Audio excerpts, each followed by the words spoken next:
On the last day of the Dáil, many around the country will look to mark your report card. So let's have a look at it. So your attendance record has been atrocious so far. 230 days since the general election, and your government have turned up to the Dáil for 59 of those days. 75% of the time that has elapsed since the election, and your government hasn't come to the Dáil. You have been a stay-at-home government seeking to dodge the accountability of the National Parliament. Now, you promised that the government would make this country the best country in Europe to be a child, but your government has presided over the implantation of unauthorised springs into children.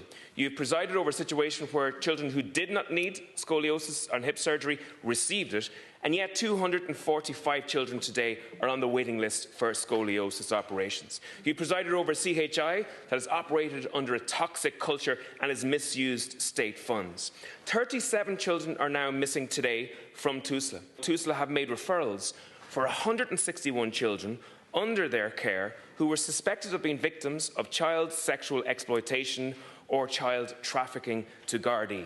Since 2014, Taoiseach, 235 children in TUSLA in state care or known state care have died.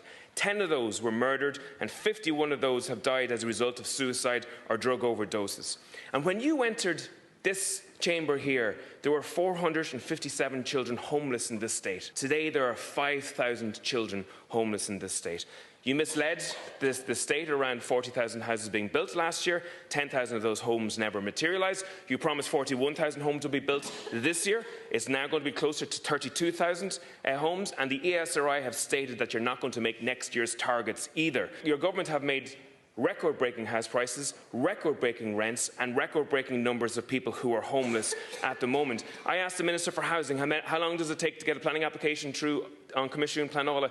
He said he didn't know. It's taking, for many cases, more than 16 months, and some applications are there for 2 and 3 years. Uisce Éireann have said that they won't get around to filling all the gaps in water infrastructure that are blocking homes being built until 2050 at the moment, and there's no plan for the Apple tax to be invested so far in relation to this. Your solution to the housing crisis has been to make apartments smaller and darker. Your solution to rents has been to create a situation where rents will be forced up, and your bright idea around the housing czar has been shelved because of embarrassment. I got a PQ back today which says last year 707 prisoners were unlawfully away from prison, and at the end of the year there were still 131 missing prisoners from the prison system. Isn't it the case that the last 7 months that your government has been floundering? So this government, as you say, 7 months in, with 5 budgets to go, has already undertaken a lot of work, and we will continue to do it while you'll continue to critique us from over there.